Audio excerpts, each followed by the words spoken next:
Bismillahirrahmanirrahim. Assalamualaikum warahmatullahi wabarakatuh. Waalaikumsalam warahmatullahi wabarakatuh. Yang terhormat Bapak Kepala SMK Negeri 4 Padalarang, terima kasih telah berkenan hadir. Yang saya hormati Bapak Ibu Guru SMK Negeri 4 Padalarang. Pada kesempatan yang berbahagia ini, izinkan kami bertiga untuk mensosialisasikan atau mendiskriminasikan tentang budaya positif. Ini tugas daripada calon guru penggerak khususnya angkatan 7, di mana menginformasikan tentang budaya positif ini dalam waktu 1 jam. Jadi saya harap Bapak Ibu terima kasih atas waktunya. Mudah-mudahan apa yang disampaikan nanti dari kami jelas. Untuk itu Bapak Ibu, mari kita sama-sama mendengarkan arahan dari Bapak kita. Karena budaya positif ini bukan saja untuk siswa, mudah-mudahan untuk kita semua. Untuk itu kepada Bapak yang terhormat, waktu dan tempat kami persilakan.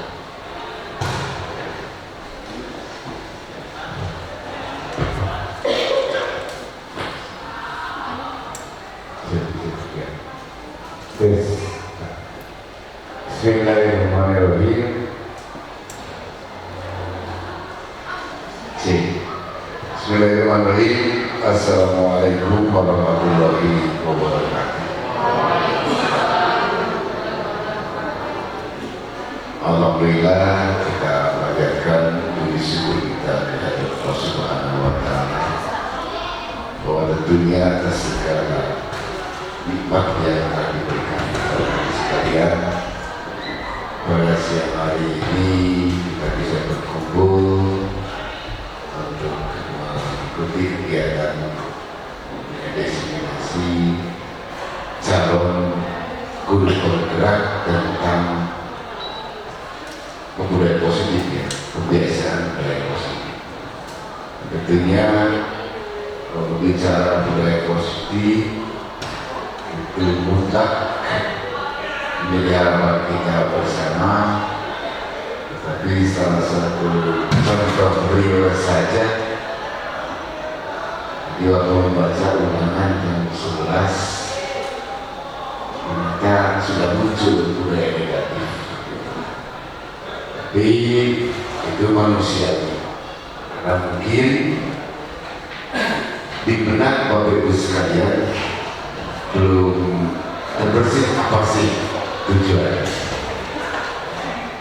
Jadi memang betul tadi kata Pak Firman, salah satu calon penggerak, bahwa budaya positif ini mutlak dimiliki oleh kita semua, bukan hanya untuk siswa saja, termasuk kita semuanya, Bapak Ibu guru, termasuk juga Bapak sendiri. Jadi sangatlah kurang bijaksana ketika kita menyikapi misalnya budaya positif ini dengan kurang saling menghargai. Karena salah satu wujud saling menghargai itu juga termasuk budaya positif. Satu pedoman untuk para calon penggerak dari suara kita ini, kita cukup bangga bahwa ke depan nanti beliau-beliau ini akan menjadi calon pemimpin masa depan. Karena mutlak aturan baru bahwa salah satu juga termasuk persyaratan untuk menjadi kepala sekolah itu harus berangkat dari guru penggerak.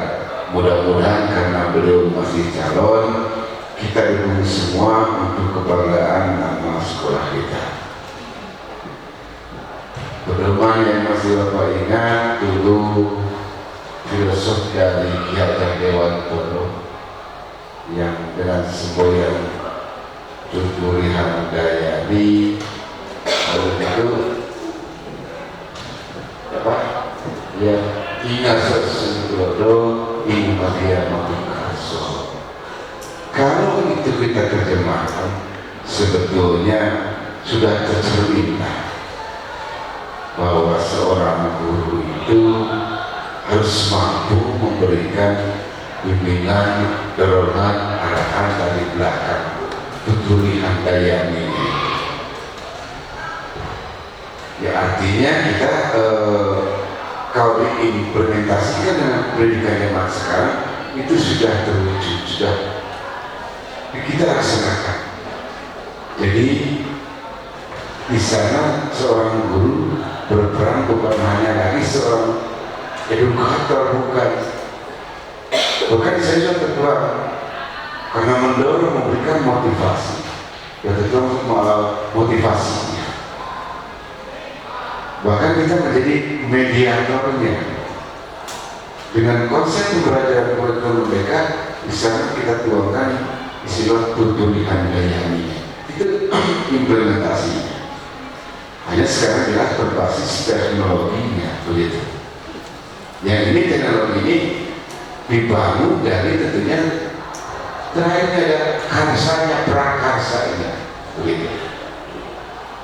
Sehingga seorang guru mampu membangun karakter siswanya menjadi siswa yang betul-betul istilahnya paham ilmu, menguasai teknologi yang dibarengi dengan iman dan takwanya. Itu sebetulnya semua implementasi dari semboyan Ki Hajar Dewantara kalau kita terjemahkan. Nah tentunya kita menjadi seorang guru penggerak itu, ingat kalau ini konsep-konsep lama yang sekarang digeneralisir sebetulnya, dituangkan dalam bentuk peraturan menteri.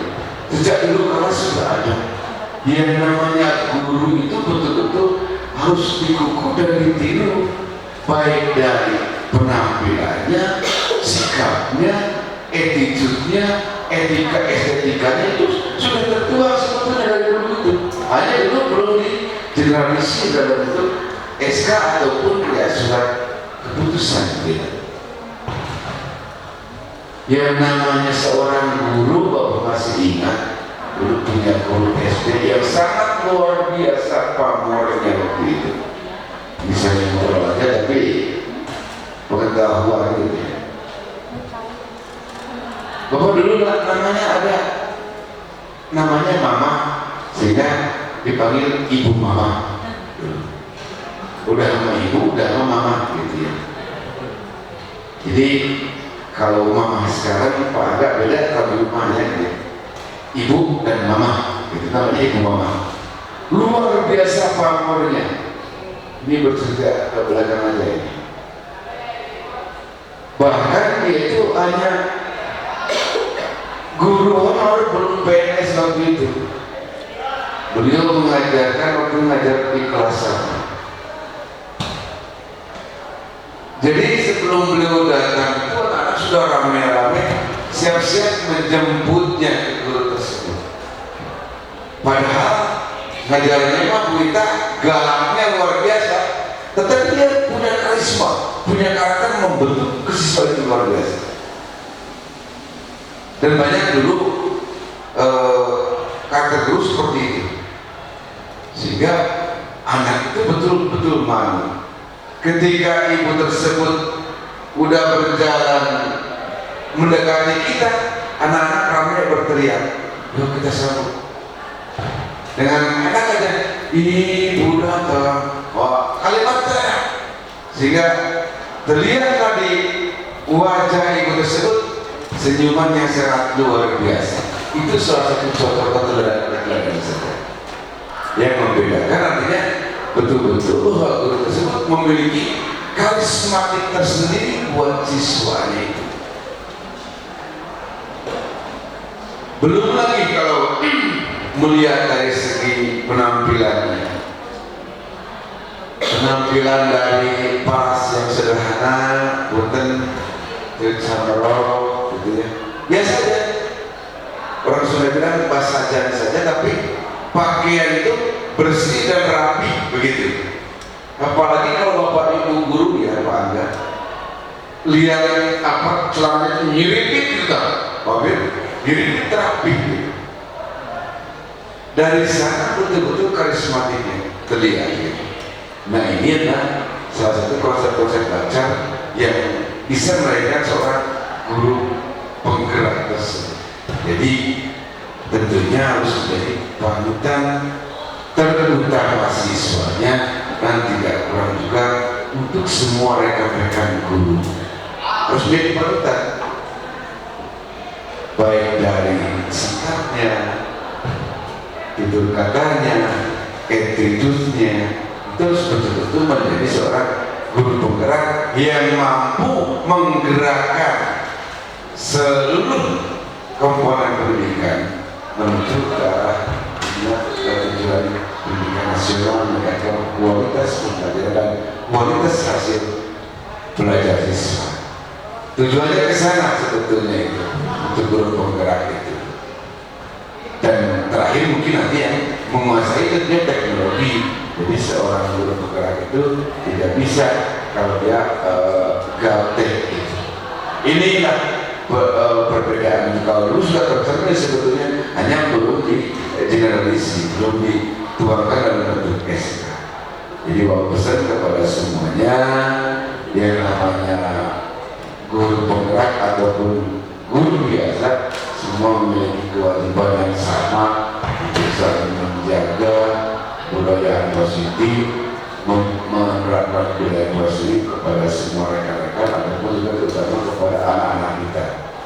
Memang setelah 2 tahun mereka pembelajaran daring, sekarang masih terlihat banyak pembiasaan-pembiasaan yang belum selayaknya yang sesuai dengan diprogramkan di sekolah kita dengan P5 itu. Begitu saya berharap di kajian dengan teman-teman ini mereka juga implementasikan di sekolah kita. Mudah-mudahan semua pembiasaan tersebut ini akan melahirkan Bapak Ibu guru yang selalu kreatif, inovatif, dan memiliki tanggung jawab bersama sehingga menghasilkan anak didik kita itu yang betul-betul anak yang qualified, berkualitas, baik kualitas intelijensianya sampai juga emosionalnya, kemudian juga sikap dan karakter itu betul-betul sesuai dengan harapan profil pemuda Pancasila. Itu aja mungkin dapat tidak banyak disampaikan. Saya persisikan mudah-mudahan ada manfaat untuk kita semua, khusus terutama untuk menyampaikan kepada Bapak sendiri, sekalipun sudah usia menjadi pensiun, tetapi bisa Bapak semangat tidak jauh beda dengan Pak Ahmad masih semangat. Demikian, terima kasih atas sekalian. Wa Wassalamualaikum warahmatullahi wabarakatuh. Tepuk tangan yang meriah Bapak Ibu. Terima kasih kepada Bapak Kepala Sekolah dan arahan keinginan kita bahwa betul kita sudah selayaknya menjadi teladan baik bagi kita sendiri bahkan untuk siswa. Untuk itu mari kita sama-sama membaca basmalah untuk membuka kegiatan pada hari ini. Terima kasih Pak atas pembukaannya. Mari kita sama-sama mulai untuk kegiatan selanjutnya. Assalamualaikum warahmatullahi wabarakatuh. Baik, terima kasih Pak Kepala yang sudah berkenan hadir untuk menyampaikan arahan dan paparannya.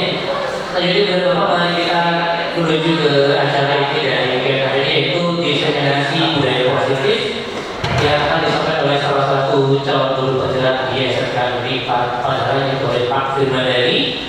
Untuk mengoptimalkan waktu, kami silakan untuk menyampaikan paparan. Terima kasih Pak. Bismillahirrahmanirrahim. Assalamualaikum warahmatullahi wabarakatuh. Waalaikumsalam warahmatullahi wabarakatuh. Izin di depan Bapak Ibu supaya beda seperti itu.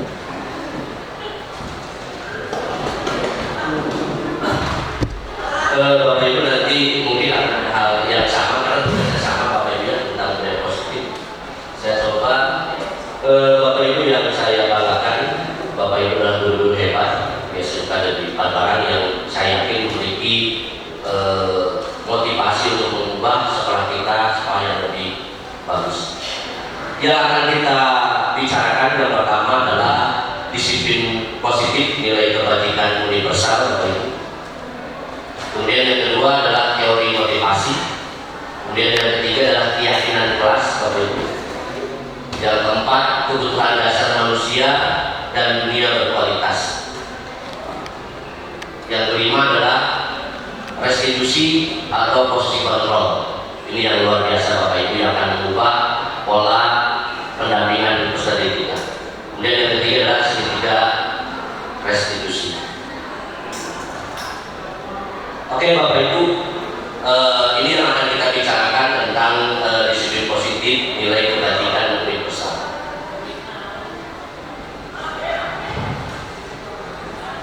Bapak Ibu, disiplin dengan hukuman itu mitos atau fakta? Fakta. Disiplin dengan hukuman itu mitos atau fakta, Bapak Ibu? Fakta. Karena biasanya kita dulu kalau ingin menegakkan disiplin itu biasanya berbarengan dengan hukuman. Tadi pembicaraan pertama bahwa katanya anak-anak yang menggunakan sepatu putih itu harus diberi hukuman lari atau sepeda dan sebagainya. Nah, padahal Bapak Ibu, disiplin itu berbeda dengan hukuman. Karena belajar disiplin tidak harus dengan memberikan hukuman, Bapak Ibu. Salah satu alternatif terakhir mungkin, dan jangan sampai hukuman itu dikasihkan untuk zaman sekarang, karena generasinya berbeda, Bapak Ibu. Nah, disiplin ini Bapak Ibu, khususnya untuk diri kita pribadi, dapat membuat seseorang menggali potensinya menuju kepada sebuah tujuan, sesuatu yang dihargai dan bermakna. Nah, mudah-mudahan kita semua memiliki disiplin diri, Bapak Ibu. Cirinya mungkin kalau datang ke sekolah, nah mudah-mudahan sebelum pukul 07.00. Mari kita sama-sama bersihkan diri. Kemudian dengan disiplin kita akan mempelajari bagaimana kita mampu mengontrol diri kita, Bapak Ibu. Kemudian bagaimana menguasai diri kita untuk memilih tindakan yang mengacu pada nilai-nilai yang kita hargai. Maka artinya seseorang yang memiliki disiplin diri berarti mereka bisa bertanggung jawab, Bapak Ibu. Nah, biasanya dalam menilai OSIS biasanya dilihat dari kedisiplinan. Kemudian terhadap apa yang dilakukannya karena mereka berdasarkan tindakan mereka pada nilai-nilai kebajikan universal.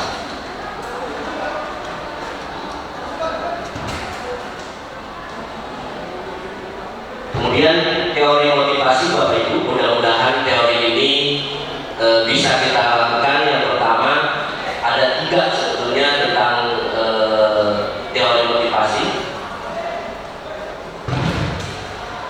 Motivasi adalah serangkaian sikap dan nilai-nilai yang mempengaruhi individu untuk mencapai hal-hal yang spesifik sesuai dengan individu. Ini motivasinya, Bapak Ibu. Ada 3 motivasi perilaku manusia. Yang pertama, Bapak Ibu, terus terang saya pribadi juga, yang pertama itu menghindari ketidaknyamanan atau hukuman. Sama halnya kita dalam absen, Bapak Ibu.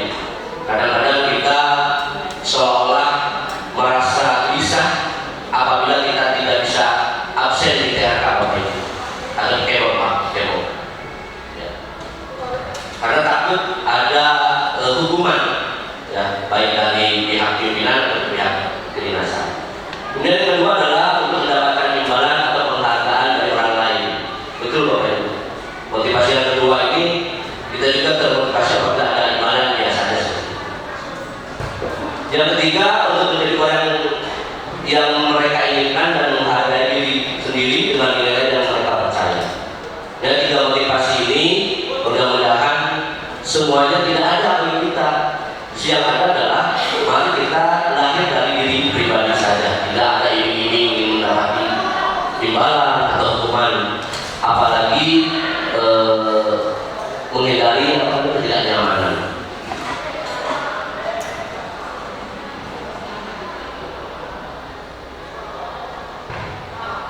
Jadi bantu saja. Lewat saja, Pak, karena ini nanti bagian Pak Erik. Lewat saja bagian Pak Erik. Lewat saja, Pak. Terus, nah, Bapak Ibu, saya akan fokus pada keyakinan kelas. semua memiliki keyakinan keras. Keyakinan keras itu Bapak Ibu adalah kesepakatan yang dibangun bersama-sama. Pasti misalkan sebelum pembelajaran berlangsung Bapak Ibu sudah ada kesepakatan dengan siswa masuk jam berapa, kan gitu ya, kemudian mengerjakan tugas dan sebagainya. Itu tentang keyakinan keras. Nah, Bapak Ibu, keyakinan yang disepakati secara bersama yang meliputi nilai-nilai kebajikan yang dicapai oleh setiap individu untuk tujuan mulia. Nah, aksi nyata saya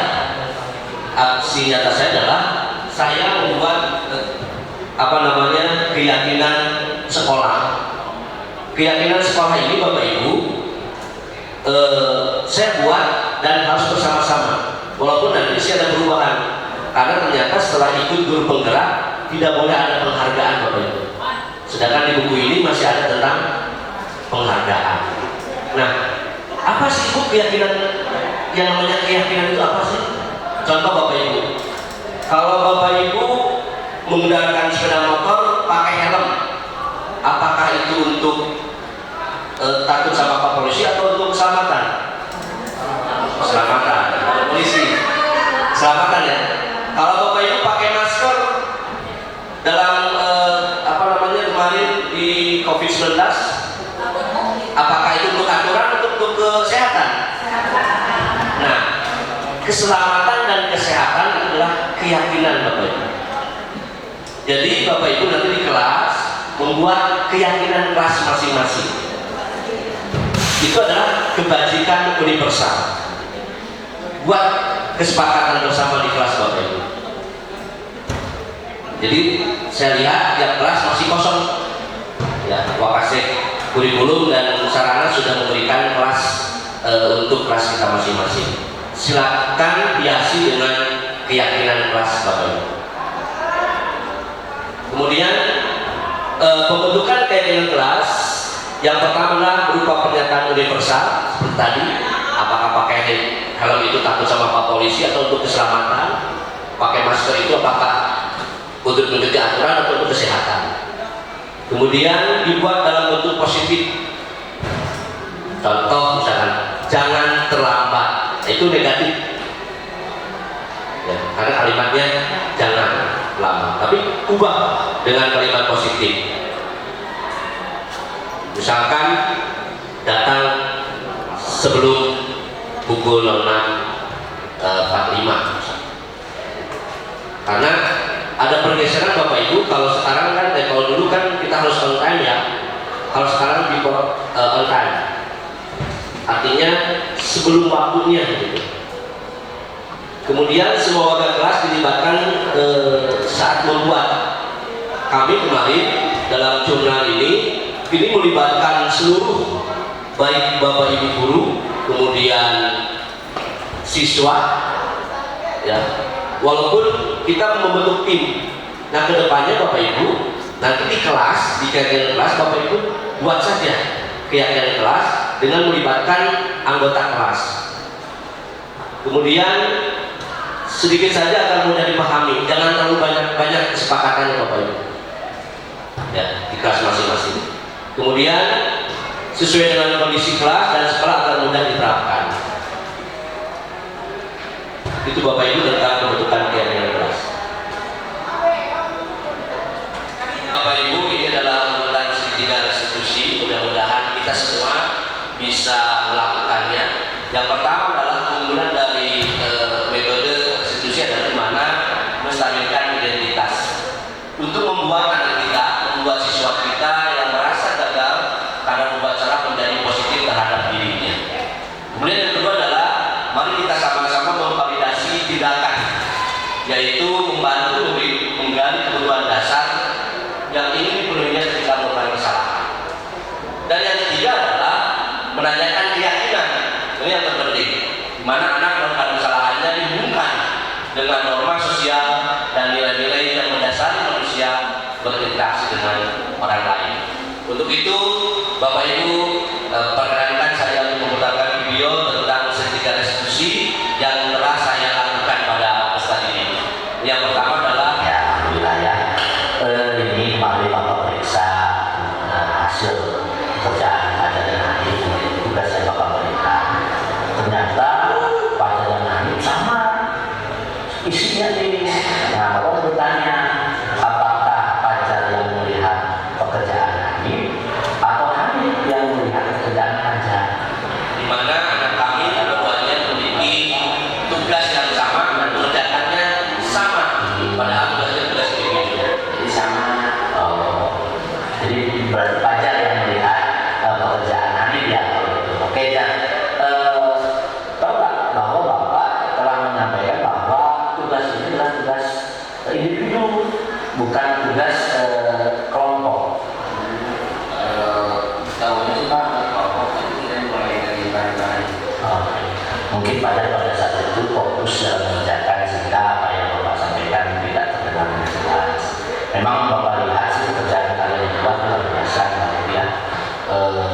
Saya yakin kalian baik Fajar maupun Hamid bisa menjalankan dengan sebaik-baiknya dan sebenarnya.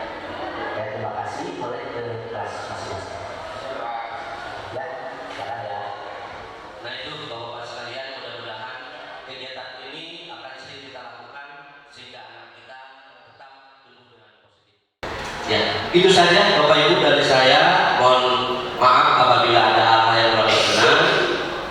Mudah-mudahan keyakinan kelas bisa kita terapkan khususnya di kelas kita masing-masing. Terima kasih atas perhatiannya. Assalamualaikum warahmatullahi wabarakatuh. Terima kasih Pak Firman yang sudah memaparkan materinya. Mudah-mudahan yang disampaikan tadi bisa kita implementasikan bersama-sama. Terima kasih. Kita akhiri. Assalamualaikum warahmatullahi wabarakatuh.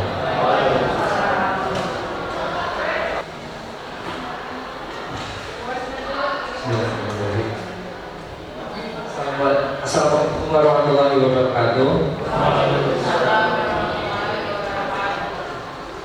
Yang terhormat Kepala SMK Negeri 4 Padalarang, yang terhormat Ibu Bapak Wakil Kepala Sekolah SMK Negeri 4 Padalarang beserta staf dan rekan-rekan guru yang saya hormati. Terima kasih saya sudah diberikan waktu untuk menyelesaikan tugas sebagai calon guru gerak di angkatan 7 Kabupaten Bandung Barat. Di sini saya bukan menggurui ibu bapak. Saya yakin ibu bapak jauh lebih hebat, jauh lebih paham, jauh lebih mengerti mengenai budaya positif. Di sini saya ingin berbagi saja, berbagi akan hal apa yang sudah saya pelajari selama 3 bulan melaksanakan pendidikan guru penggerak. Baik, yang pertama itu disiplin positif. Disiplin yang didasari oleh rasa tanggung jawab merupakan tindakan yang berasal dari diri sendiri dan sesuai dengan hati nurani tanpa ada paksaan ataupun karena ingin dihargai oleh orang lain. Jadi disiplin positif itu adalah disiplin yang memang munculnya dari diri sendiri, ya, tanpa ada embel-embel orang lain, tanpa ada paksaan, tanpa ingin dihargai juga, atau tanpa ada keterpaksaan dari orang lain. Kemudian yang ingin saya bahas, karena sebetulnya materi di budaya positif itu cukup banyak ibu bapak, jadi kami bertiga mencoba untuk membagi materi yang akan disampaikan. Kebetulan saya diberikan amanah untuk menyampaikan tentang teori kontrol, kemudian motivasi manusia, kemudian pengaruh penghargaan, dan yang terakhir adalah posisi kontrol. Yang pertama, teori kontrol. Menurut Dr. William Glasser, beliau meluruskan beberapa miskonsepsi. Jadi mungkin ada beberapa konsep yang agak sedikit melenceng dari makna kontrol itu sendiri. Yang pertama itu adalah ilusi bahwa seorang guru mengontrol murid. Jadi ibu bapak ketika mengajar di kelas itu mungkin merasa bahwa saya bisa mengontrol peserta didik saya di kelas. Tapi menurut William Glasser itu sendiri, kegiatan tersebut atau kejadian tersebut justru itu adalah kondisi di mana siswa tidak bisa melakukan apa-apa selain mengikuti apa yang kita arahkan. Jadi guru merasa siswa sudah bisa dikontrol, padahal di satu sisi siswa itu tidak punya pilihan lain selain harus mengikuti apa yang kita perintahkan atau apa yang kita tekankan terhadap mereka yang harus dilakukan. Kemudian ilusi yang kedua itu adalah ilusi bahwa semua penguatan positif efektif dan bermanfaat. Mungkin kita berpendapat mungkin atau kita berasumsi ketika kita memberikan satu rujukan kepada siswa, misalkan kepada siswa di kelas itu nanti kalau kamu hadir 100% akan dapat ini gitu. Itu kan satu rujukan. Nah, mungkin kita berasumsi bahwa dengan rujukan itu akan memberikan penguatan yang positif. Tapi menurut William Glasser ini itu adalah sebuah ilusi bahwa dengan mungkin ketika jangka pendek itu bisa dilaksanakan, tapi ketika jangka panjang itu akan ada kesadaran dari siswa bahwa nantinya siswa akan tergantung. Jadi ketika ibu bapak sudah tidak bisa memberikan rujukan lagi, siswa sudah tidak akan bisa melakukan apa yang kita perintahkan. Itu. Kemudian yang selanjutnya ilusi bahwa kritik dan membuat orang merasa bersalah dapat menguatkan karakter. Nah ini yang sering saya jumpai ibu bapak di kelas, termasuk saya juga ketika mengajar sering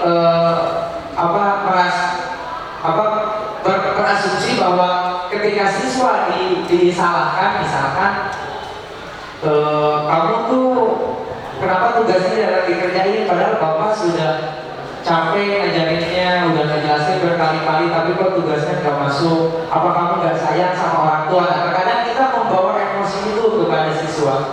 Kita berasumsi bahwa dengan seperti itu akan menguatkan karakter siswa. Tapi menurut Dr. William Glasser justru itu akan membuat siswa menjadi berpikiran negatif karena kita menyalahkan siswa. Itu yang sering saya lakukan di kelas. Kemudian yang terakhir itu adalah ilusi bahwa orang dewasa memiliki hak untuk memaksa. Karena kita lebih dewasa dari siswa, karena kita sudah lebih pengalaman dari siswa, kita merasa bertanggung jawab akan kemajuan siswa. Padahal dengan era sekarang kurikulum merdeka, student center, justru kita hanya mengarahkan tidak bertanggung jawab mutlak atas kemajuan peserta didik. Jadi kita hanya mengarahkan saja nih, kalau peserta didik ternyata senangnya di hal A, ya kita tinggal menguatkan itu. Kita tidak memaksa peserta didik untuk senang A, kita tidak memaksa untuk peserta didik senang B, karena kita merasa kamu harus bisa. Contoh saya misalkan di RPA, kamu harus bisa membuat program misalkan, karena kedepannya orang-orang yang bisa program itu akan bermanfaat. Tapi ketika siswa itu punya kreasi lain di desain, mungkin kita sebetulnya tidak boleh mengarahkan ke satu fokus ke satu kompetensi, tapi kita tinggal mengarahkan saja. Oh, kalau kamu senang desain berarti nanti ke depannya akan seperti ini. Itulah ilusi yang dijelaskan oleh William Glasser mengenai teori kontrol. Selanjutnya ada 3 motivasi perilaku manusia. Menurut dia dalam bukunya menyatakan ada 3 motivasi perilaku manusia. Yang pertama, untuk menghindari ketidaknyamanan atau hubungan. Ini berlaku bukan untuk siswa saja ibu bapak, tapi ini juga berlaku untuk kita sebagai manusia juga ya ibu bapak. Jadi misalkan siswa itu mengerjakan tugas atau mengerjakan apa yang kita perintahkan, mungkin motivasinya adalah hanya untuk menghindari hukuman saja. Atau ibu bapak misalkan untuk yang ASN dan PNS, misalkan yang D3K dan PNS, pagi-pagi harus kimo, sorenya juga harus kimo, itu mungkin motivasinya hanya untuk menghindari hukuman saja. Atau ibu bapak yang PNS mengerjakan TRK mungkin untuk menghindari hukuman saja. Itu kan salah satu motivasi juga. Jadi saya harap ibu bapak di sini mengikuti kegiatan pelatihan, mengikuti kegiatan apapun, mudah-mudahan motivasinya bukan hanya untuk menghindari hukuman saja. Yang kedua, motivasinya adalah untuk mendapatkan imbalan atau penghargaan dari orang lain. Nah, ada juga ibu bapak siswa yang melakukan satu hal karena ingin dihargai, ingin diapresiasi oleh gurunya, oleh orang tuanya. Nah, itu juga salah satu motivasi ya. Atau misalkan kita bertiga nih ikutan guru penggerak karena ingin mendapatkan imbalan, misalkan ya Pak Firman ya, ingin dihargai sebetulnya. Itu salah satu motivasi manusia.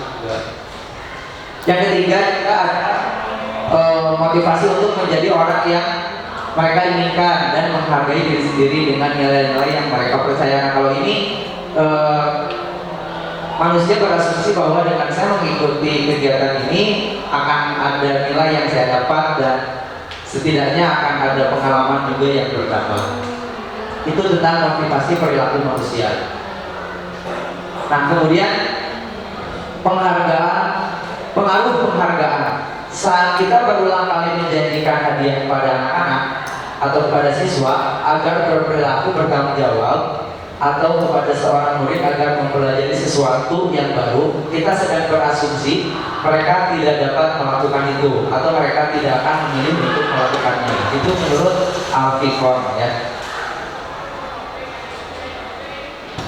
Nah, pengaruh yang pertama dari penghargaan Ibu Bapak, pengaruh jangka pendek dan jangka panjang. Penghargaan efektif jika kita menginginkan seseorang melakukan sesuatu yang kita inginkan.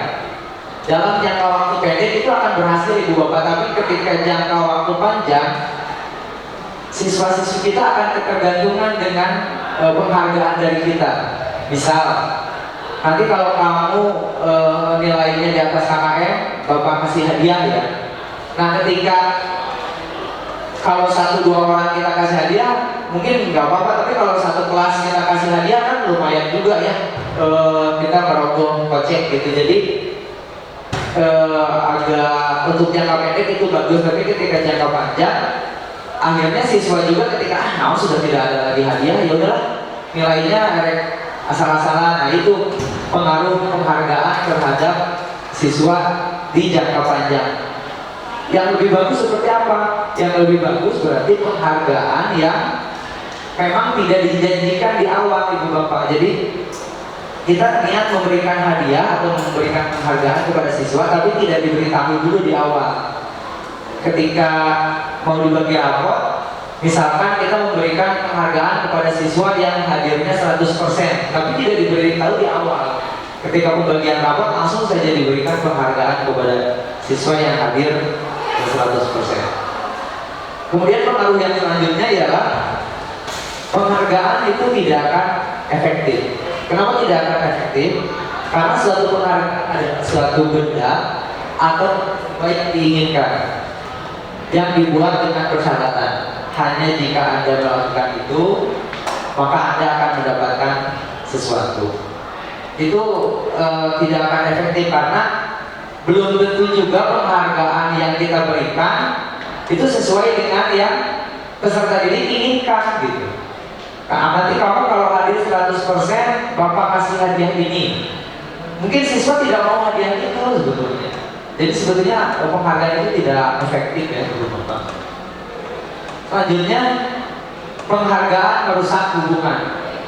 Kenapa penghargaan merusak hubungan? Ketika di dalam satu kelas itu sudah ada persaingan, Ibu Bapak, itu akan ada muncul perasaan iri, perasaan dengki antar teman satu kelas. Akhirnya yang tadinya berteman karena ada persaingan di nilai, karena ada persaingan di kehadiran, mereka jadi saling bermusuhan. Nah, itu juga salah satu pengaruh dari penghargaan.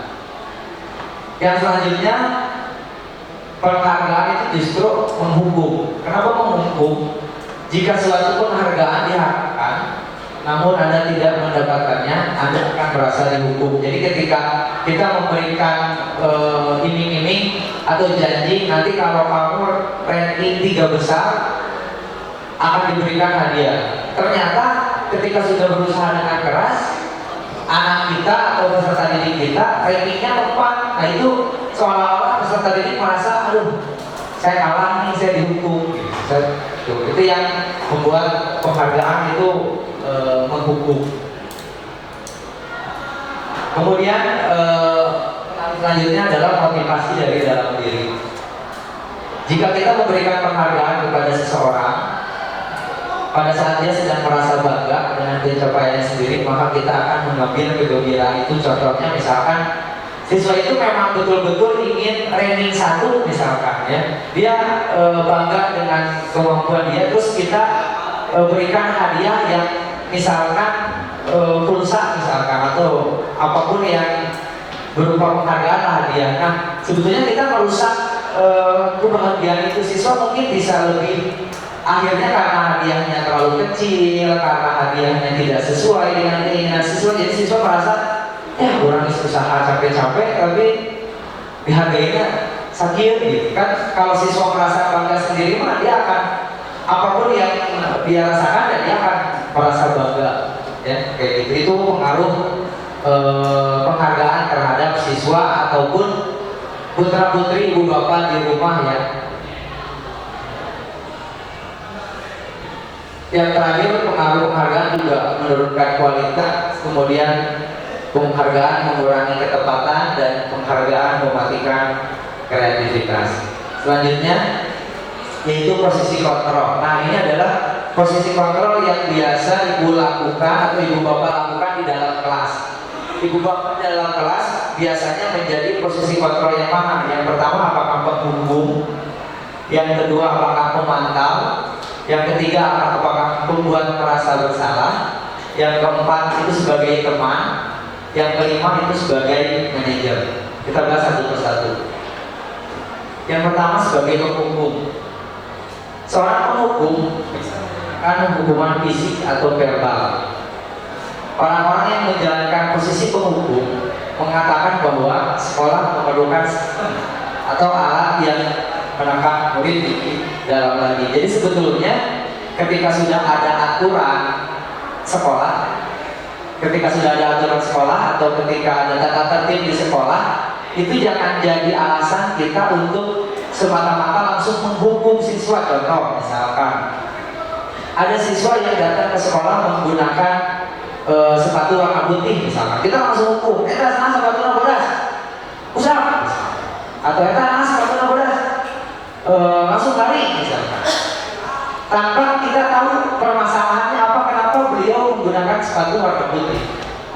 Jadi posisi penghukum itu pokoknya tidak sesuai tata tertib, tidak sesuai aturan, hukum. Datang terlambat, hukum, ya, tanpa tahu alasannya apa. Itu posisi kontrol sebagai penghukum. Kemudian sebagai pemantau. Memantau berarti mengawasi. Nah, pada saat kita mengawasi, kita bertanggung jawab atas perilaku orang yang kita awasi. Nah, biasanya pemantau ini kita punya mata-mata tuh di kelas misalkan. Kenapa sih si A jarang masuk? Kenapa sih si B kalau jam pas istirahat tuh kembali lagi ke kelasnya lama? Nah, kita ada mata-mata di kelas tuh, karena kita sebagai pemantau hanya memantau saja. Oh si ini tuh kalau pagi-pagi terlambat karena begini. Oh si ini tuh kalau istirahat kenapa kembalinya terlambat karena begini. Hanya sebatas memantau saja. Oh siswa kita tuh karakternya seperti ini. Itu posisi pemantau. Yang selanjutnya membuat merasa bersalah. Nah ini yang saya pribadi sering lakukan kepada siswa. Posisi ini biasanya guru akan bersuara lebih lembut. Membuat rasa bersalah akan menggunakan keheningan yang orang lain merasa tidak nyaman, bersalah atau rendah diri. Jadi kita akan buat seolah-olah siswa merasa bersalah. Ibu teh kurang naon atau bapak teh kurang naon bantuan kamu. Nah kamu nih, bu ngerjain tugas. Udah diteleponin untuk remedial tidak ada terus. Jadi kita kan membuat siswa merasa bersalah. Ya, posisi kontrol seperti itu. Jadi di kelas seperti itu. Ada juga posisi kontrol sebagai teman. Nah, ini tidak akan menyakiti murid, namun akan tetap berupaya mengontrol murid melalui persuasi. Posisi teman pada guru bisa negatif atau positif. Negatifnya ya mungkin akan ada beberapa siswa yang akhirnya kelewatan lah, karena sudah menganggap teman, akhirnya kelewatan. Positifnya ya siswa akhirnya lebih nyaman untuk bercerita, untuk terbuka dengan kita, itu lebih nyaman ya untuk kita di kelas sebagai posisi kontrol sebagai teman. Selanjutnya posisi kita sebagai manajer. Nah, di sini dimana guru berbuat sesuatu bersama dengan murid. Jadi kita melakukan sesuatu itu pasti dengan murid. Mempersilahkan murid mempertanggungjawabkan perilakunya, mendukung murid agar dapat menemukan solusi atas permasalahannya sendiri. Jadi dengan posisi manajer ini, ketika siswa melakukan kesalahan, kita akan mengklarifikasi dulu nih. Ya nanti mungkin untuk tahapan sebagai manajer akan lebih dijelaskan oleh Pak Erik. Jadi kita akan lebih mengetahui kenapa siswa melakukan itu, kemudian alasannya apa, ya seperti itu. Ya itu saja mungkin ibu bapak yang bisa saya sampaikan mengenai budaya positif.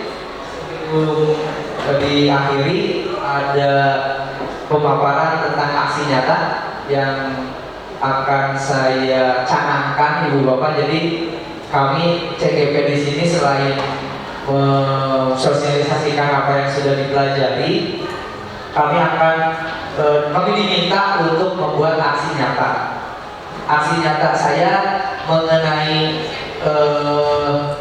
budaya positif ialah penerapan budaya positif sapa siswa.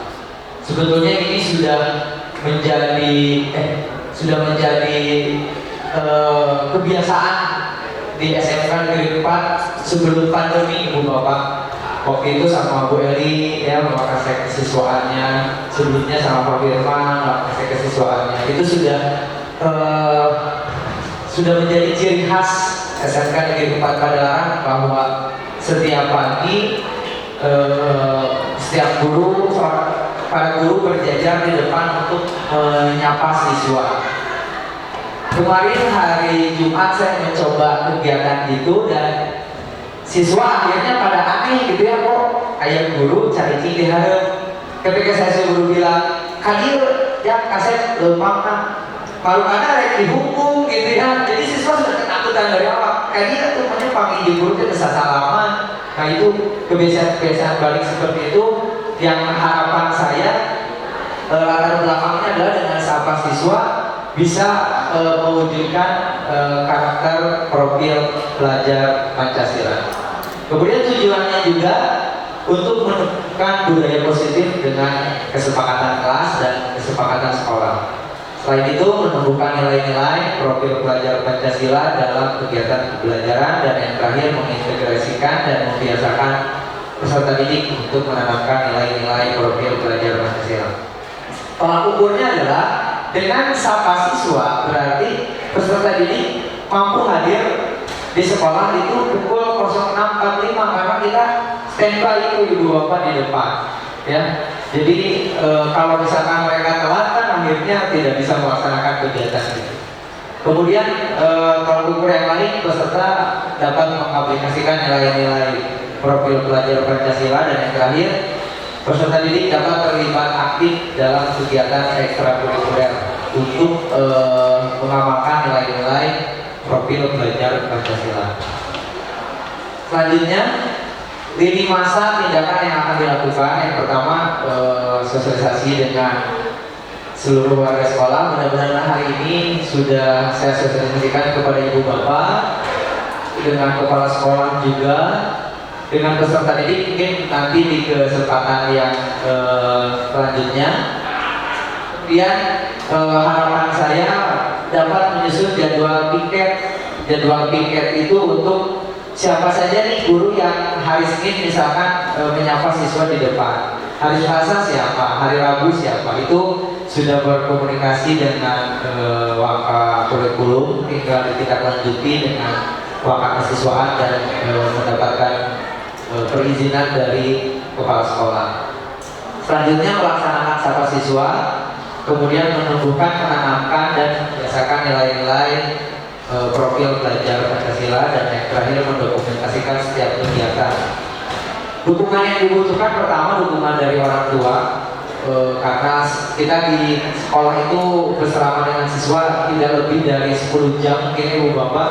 Siswa lebih banyak di rumah, jadi dukungan orang tua sangat penting. Kemudian dukungan dari warga sekolah sebagai role model. Kalau tadi Bapak Kepala bilang kita itu sebagai guru di gugu dan di biru. Jadi kita sebagai contoh, mudah-mudahan Ibu Bapak bisa menjadi model untuk menanamkan budaya positif. Yang selanjutnya, seluruh warga sekolah mudah-mudahan bisa berkolaborasi, bergotong royong dan bergerak bersinergis untuk menciptakan serta membiasakan budaya positif di sekolah. Itu saja mungkin Ibu Bapak aksi nyata yang saya usulkan, yang saya canangkan, mudah-mudahan bisa terlaksana dengan baik. Sekali lagi mohon maaf, saya tidak bermaksud untuk menggurui, hanya mensosialisasikan apa yang sudah dipelajari. Terima kasih. Atur nuhun. Assalamualaikum warahmatullahi wabarakatuh. Terima kasih tepuk tangan yang meriah untuk Pak Teddy. Terima kasih Pak Teddy. Mudah-mudahan nanti dalam mengikuti kegiatan calon guru penggerak angkatan ke-7 selesai dan dapat diimplementasikan di sekolah kita. Untuk itu sekali lagi tepuk tangan untuk Pak Teddy. Ya, bismillahirrahmanirrahim. Assalamualaikum warahmatullahi wabarakatuh. Ya, masih semangat Ibu Bapak ya? Alhamdulillah. Ya, terima kasih Bapak Kepala Sekolah sudah membuka kegiatan diseminasi budaya positif calon guru penggerak angkatan 7. Selanjutnya ada pemaparan mengenai budaya positif yang akan disampaikan oleh Pak Erik Pratama. Maka Pak Erik Pratama, waktu dan tempat kami persilakan. Terima kasih Pak Teddy Pati Dokter ya. Ada dokternya gitu. Beliau artinya gitu Pak Teddy Pati Dokter. Pak Guru ya. Kampungnya tapi lebih enak saya. Jadi benar tadi dengan satu menyampaikan apa yang sudah kami pelajari selama 3 bulan di program penggerak angkatan 7, yaitu mengenai budaya positif. Saya rasa berbagai materi sudah disertai oleh rekan saya yang lain, jadi kita akan fokus nanti di restitusi. Namun tentunya saya akan mengulas tentang hal yang sudah disampaikan oleh rekan-rekan saya yang lain. Jadi diawali dari sini kan Bapak. Yang awal adalah nilai kebajikan universal. Maksudnya apa sih? Kita tuh punya nilai yang sudah disepakati itu pasti baik. Islam kita punya jujur. Misalkan taat pada orang tua itu dari kebajikan. Agama yang lain juga punya nilai itu. Atau bahkan di prinsip-prinsip budaya tertentu itu punya nilai kebajikan. Itu yang disebut dengan nilai kebajikan universal. Artinya dimanapun itu berada, itu adalah nilai yang baik. Jadi sebabnya universal. Kita berangkat dari sini. Nah, kalau kita sekarang di kurikulum merdeka itu sudah ada yang disebut sebagai profil belajar Pancasila dengan dimensi-dimensinya. Ada bertakwa, di mana bertakwa, ada kreatif, mandiri, bertanggung jawab, bertanggung. Itu beberapa di antara dimensinya. Kita bisa berangkat dari sana. Atau kalau kita sebagai penganut ajaran Islam, kita juga punya nilai kebajikan. Itu kita berangkat dari sana. Nanti baru dari sana kita akan berangkat ke keyakinan.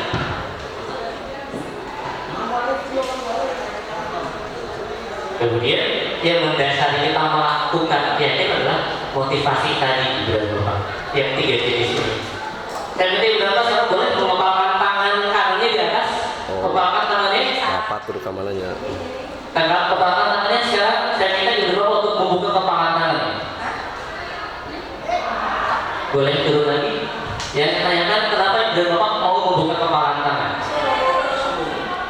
Disuruh. Itulah yang tadi oleh rekan saya jelaskan bahwa itu adalah ilusi bahwa kita mengontrol murid. Kita merasa bahwa anak itu nurut, padahal itu paksa. Padahal anak itu sebetulnya bisa mengepalkan tangannya terus. Yang jadi masalah di depan kita dia membuka tangan, di belakang kita tetap mengepalkan tangan. Itulah yang mau dengan ilusi tadi, Ibu Bapak. Jadi jangan sampai kita merasa kita melakukan hal yang baik. Padahal sebetulnya mereka terpaksa. Itulah ilusi-ilusi yang kalau ini saya juga ternyata melakukan itu. Kalau jalan nyontek, ketika saya di ruangan tidak nyontek, saya merasa mana satu. Ternyata di luar itu anak tetap nyontek. Maka kenapa itu harus dikembangkan? Motivasi yang dimunculkan adalah harusnya yang terakhir tadi, yaitu untuk menjadi yang diinginkan. Jangan lagi ilusi sombong tadi. Dan saya juga mengakui perjalanan saya dari 2009 aja, ternyata luar biasa banyak hal yang seharusnya sudah tidak dilakukan lagi. Itulah salah satu hal yang saya dapatkan dari pendidikan penggerak kebiasaan. Lalu ada hukuman, konsekuensi dan restitusi. Kita kembali ke paradigma kurikulum mereka bahwa kita harus mengubah mindset gitu.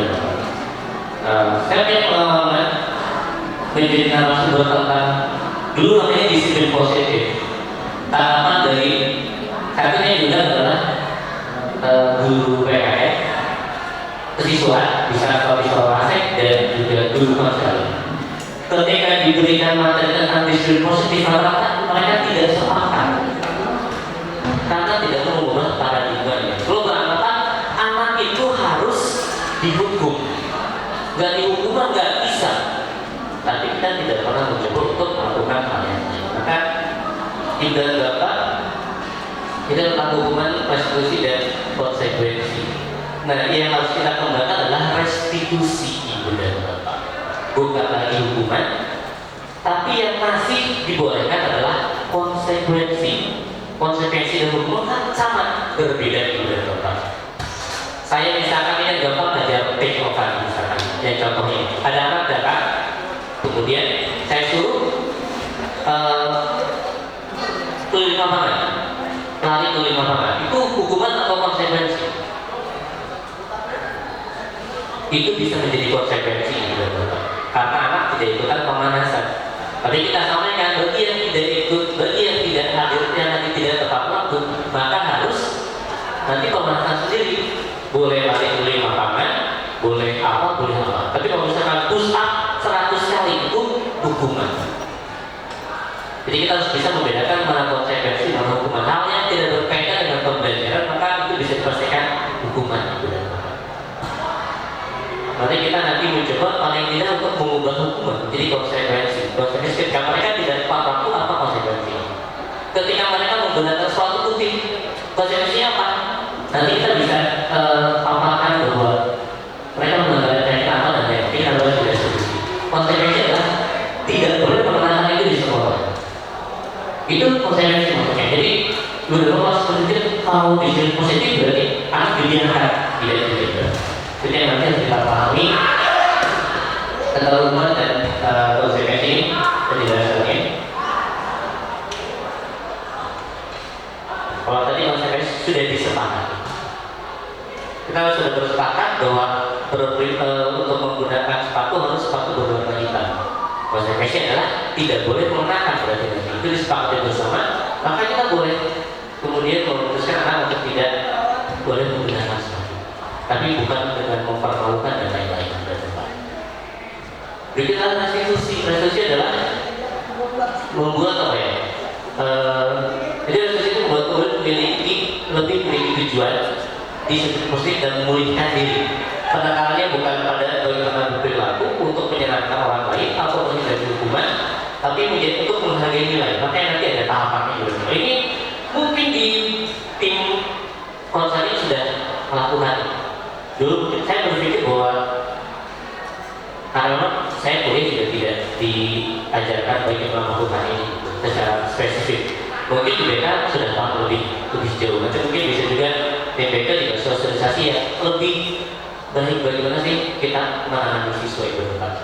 Nah dari nilai kebajikan kita punya keyakinan tadi bahwa oleh Pak Firman ini sudah dibahas Pak Firman termasuk dari keyakinan kelas kita terus jadi keyakinan sekolah yang juga dulu kan tetapi sekarang itu keyakinan sekolah kita punya visi sekolahnya adalah sekolah juara menghasilkan kalangan berkarakter itu visinya kita tentukan keyakinan untuk menjadi sekolah berkarakter itu harus seperti apa, dan seterusnya sampai kemudian nanti kita bersepakat sehingga pada saat nanti ada melanggar keyakinan, jadi bukan lagi melanggar karakter, tapi menyimpang dari keyakinan yang dibawa bersama harus apa?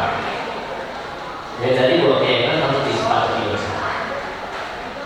Sudah disampaikan seperti kita skip ke poin yang utama. Kalau ini yang mendasari, jadi orang itu berbuat sesuatu kan ada dasarnya. Ini dasar-dasar. Ada nanti pakai sepatu putih, mereka tuh pasti berdasarkan antara ini. Bisa jadi karena kesenangan, ingin atau kebutuhan untuk diterima. Misalkan kalau lingkungannya harus gaul, maka disebut gaul kalau pakai sepatu putih. Karena kebutuhannya itu dia melakukan. Jadi kita harus pahami bahwa ada yang mendasari. Maka ketika kita nanti melakukan restitusi, kita sampaikan dan kita tanyakan kembali bagaimana keyakinan dan dasar mereka itu.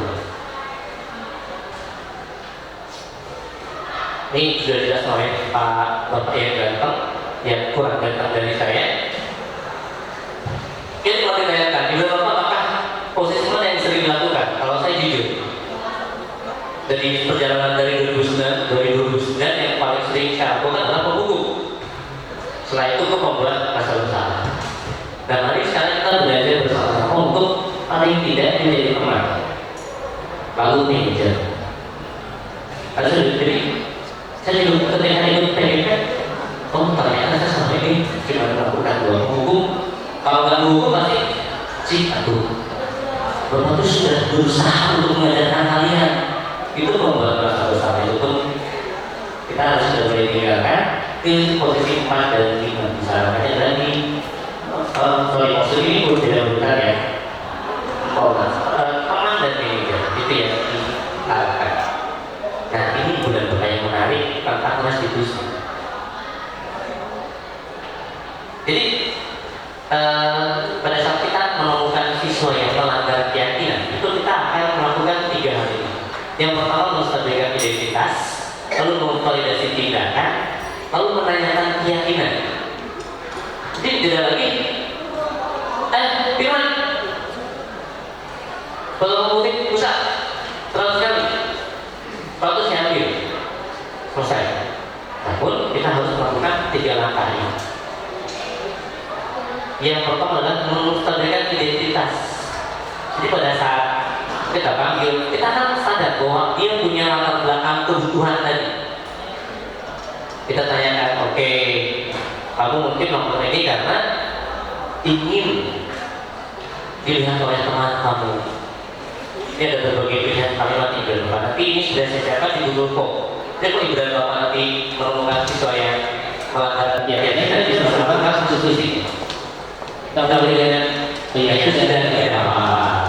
Menjadi manusia pasti berbuat salah. Kita angkat dulu.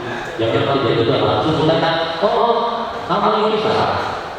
Kemudian kita bisa tanyakan ke apakah langsung dan jadi teman yang dari diskusi diri. Atau kita bisa katakan bapak ada apa ini yang dia ada rombongan kita boleh sampaikan. Saya salah ke bapak tidak ada cerita siapa yang salah. Bapak nggak niat. Bapak nggak minat cari siapa yang salah. Yuk, mari kita tanyakan dulu. Kenapa sih kalian membuat ini? Dan seterusnya. Langkah dulu kita validasi. Tapi tetap dengan kalimat yang positif. Setelah kita tadi dipuja-puja, bukan puja, kita akan angkat mereka supaya mereka tidak merasa tertekan. Baru kita sampaikan tindakan mana yang salah.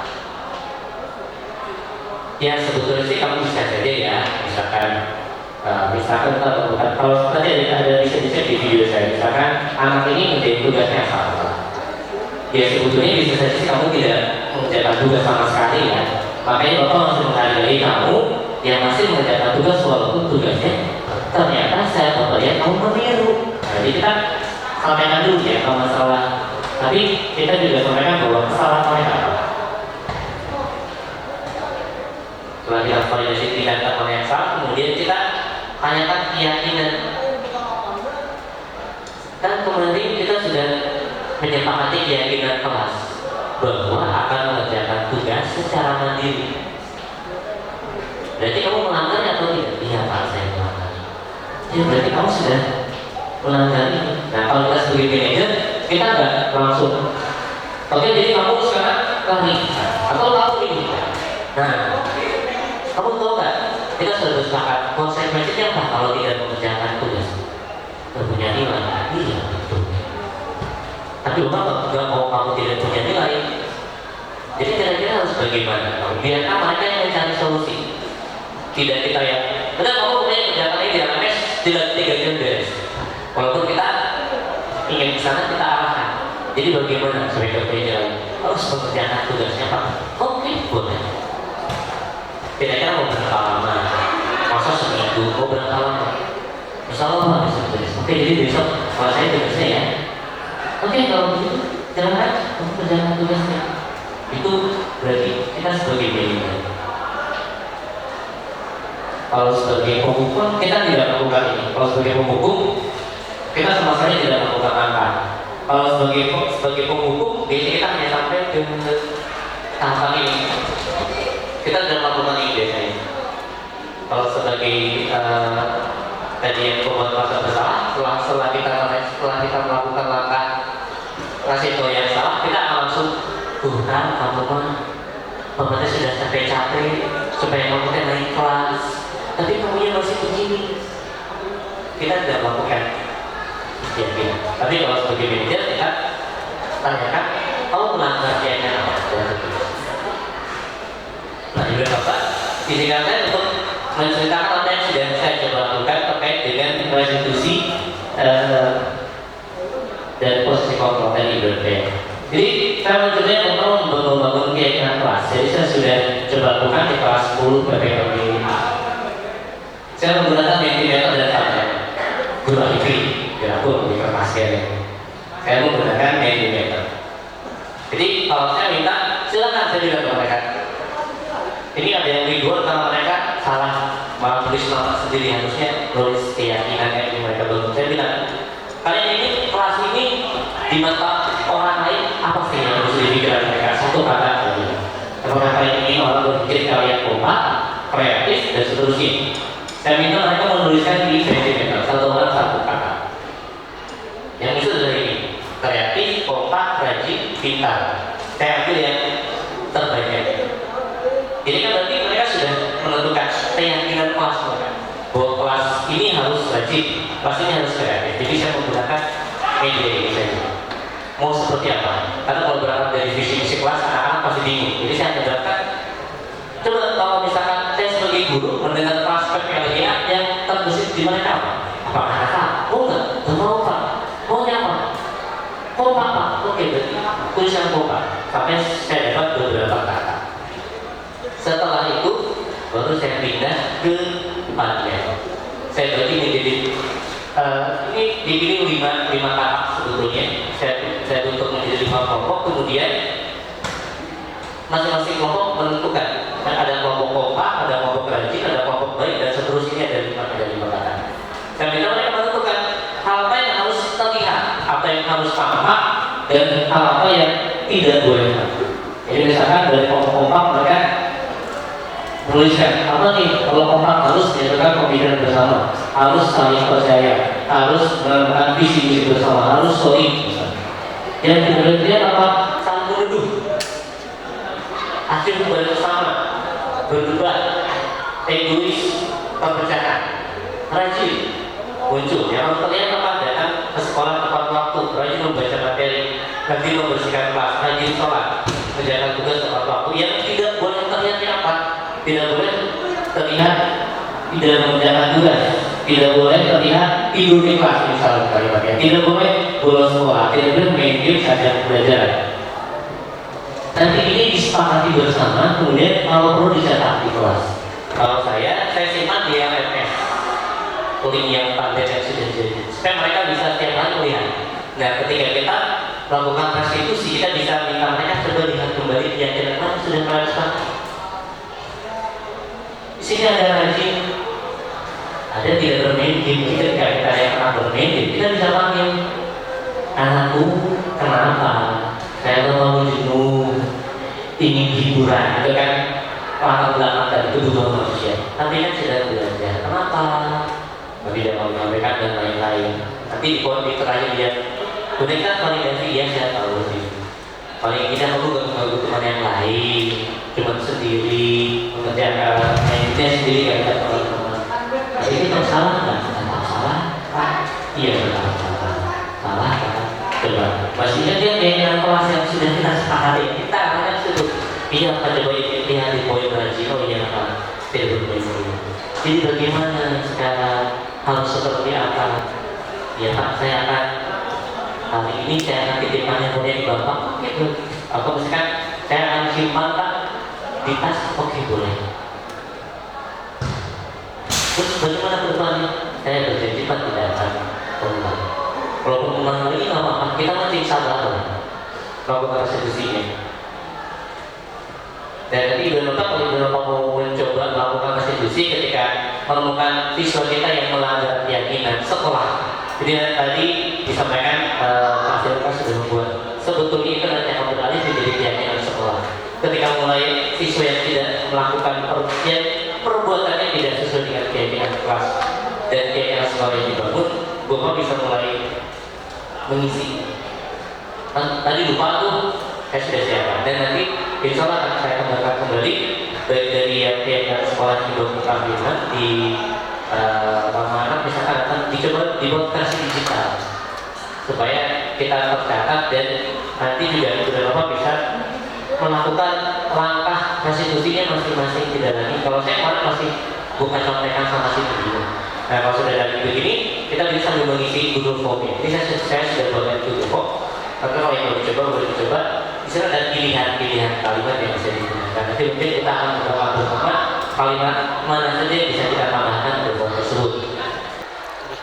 Ya, baik Ibu dan Bapak, ini barangkali contoh ya, contoh pada saat saya mempraktekkan restitusi boleh di-play.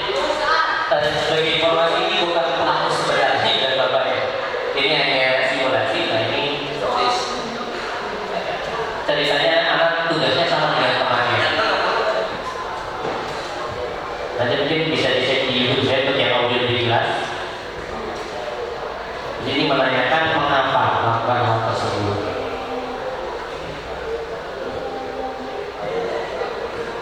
Ini saya menyatakan, oh berarti kamu tidak fokus pada saat saya memberikan informasi dan petunjuk tentang tugas sehingga tugasnya sama. Padahal tugasnya bukan tugas kelompok, tapi tugas individu yang tidak bersama.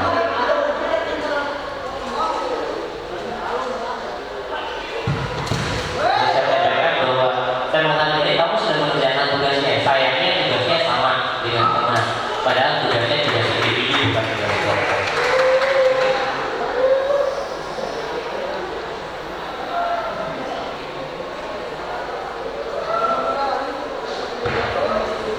Lalu di akhir saya menanyakan yang dilanggar apa? Keyakinan bahwa dia harus kompeten. Setelah itu ditanyakan, jadi bagaimana konsekuensi yang harus dilakukan? Jadi konsekuensi adalah harus mengerjakan ulang tugasnya. Dan lalu kami bersepakat bahwa dia harus mengerjakan ulang tugasnya sesuai dengan waktu yang sudah disepakati. Bisa jadi kondisi itu wajahnya tidak emosi sama sekali dan bahwa ini sangat sulit, luar biasa. Nah ini sebenarnya kita mulai mencoba untuk melakukan ini tanpa ada intimidasi terhadap siswa kita juga. Jadi tetap kita membuat mereka merasa nyaman walaupun mereka besar. Ini salah satu contohnya. Kemudian nanti di video kedua ada contoh pada saat ini terkaitnya dengan sepatu yang tidak hitam. Namun karena kita buka batas waktu nanti beberapa bisa dilihat nanti di channel YouTube saya sudah ada contoh praktek sedikit diskusi bisa dicek di channel YouTube @nama saya. Saya rasa ini benar-benar bisa saya sampaikan untuk restitusinya. Terima kasih dan semoga bermanfaat. Assalamualaikum warahmatullahi wabarakatuh. Waalaikumsalam warahmatullahi wabarakatuh. Luar biasa ya pemaparan mengenai budaya positif dari Pak Eri. Alhamdulillah, mari kita panjatkan rasa syukur kepada Tuhan Yang Maha Esa. Positif bisa diterapkan, kemudian keyakinan keras bisa diterapkan juga, dan tak kalah pentingnya adalah kita semua menjadi teladan baik bagi diri pribadi maupun untuk siswa semua. bersama-sama dengan membaca hamdalah. Assalamualaikum warahmatullahi wabarakatuh. Terima kasih kepada semua yang telah memberikan paparan tentang diseminasi budaya positif. Alhamdulillah, kayaknya kita dicerahkan. Selama ini yang kita kerjakan ternyata banyak ilusi, gitu kan ya, ilusi dan paksaan supaya anak bisa mengikuti atau sesuai dengan arahan yang kita inginkan. Padahal harusnya anak-anak itu mereka bisa jalan sesuai dengan keyakinan mereka yang kita bukan versinya seperti itu ya. Tapi tentunya tidak gampang ya Pak ya, karena dari sistem ilusi itu kita harus berubah demi sedikit gitu kan ya. Apalagi ya cuma 3 orang, seluruh stakeholder yang ada di SMK Negeri Padalarang ini harus ikut serta ya, bahkan siswa, kurikulum, satgas atau budi, semua itu harus sesuai dengan yang kita inginkan keyakinannya supaya mengarahkan kepada yang positif. Terus ya memang akan ada PR banyak juga, semoga kita bisa seperti itu. Kita mulai mungkin yang pertama dari upacara, karena upacara adalah disiplin utamanya anak-anak. Satu hari yang pertama itu kita belajar, nanti di akhir Jumat itu kita berdayakan kita tentang kebersihan. Dan itu yang belum Pak Erika. Mungkin kita ada PR supaya setiap selesai pembelajaran si kelas itu bersih, lapangan itu bersih, sekolah itu bersih, tanpa harus keja sampah buang pada tempatnya. Tapi mereka yang sampah itu tidak bermanfaat dan bisa dibuang dengan kayak kalau berantakan itu salah. Terima kasih. Seperti itu aja. Bila kita berkualitas, wassalamualaikum warahmatullahi wabarakatuh. Ya, dan sama-sama berjuang juga untuk menerapkan, walaupun tidak mudah, tapi tentunya kita pasti bisa melakukan itu. Selanjutnya maka dari Pak Agung, Pak Agung. Assalamualaikum warahmatullahi wabarakatuh. Teman-teman, tadi menyampaikan tentang diseminasi budaya positif. Saya sangat mendukung sekali ini tadi sama Pak Teddy ya, menyampaikan bahwa tiap pagi itu ada sapa siswa. Jadi yang pertama itu akan membiasakan siswa supaya datang tepat waktu.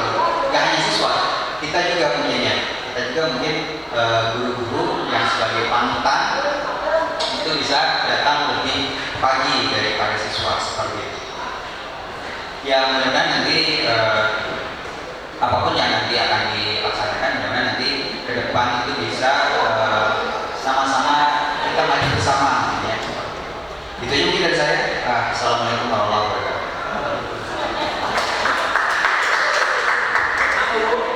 Ya, terima kasih Pak Agung atas masukannya. Mudah-mudahan semakin padu, semakin bersatu.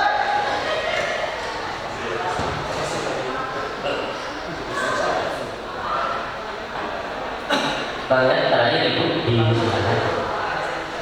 Assalamualaikum warahmatullahi wabarakatuh.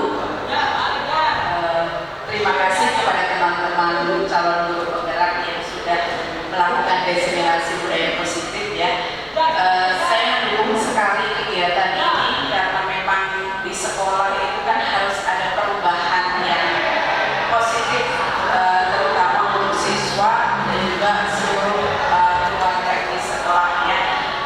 Dengan yang disampaikan tadi baik Pak Teddy, Pak Firman maupun Pak Eri ya, dari aksi nyata yang sudah dilakukan Pak Teddy dengan anak membiasakan bersalaman di depan begitu sekolah, kemudian juga tentang kesepakatan dari keyakinan kelas yang dibuat di setiap kelas, kemudian sampai menghasilkan buku yang merupakan kesepakatan sekolah. Kita harus mendukung semua program itu karena memang tidak bisa dilaksanakan secara pribadi. Jadi harus ada yang memang bisa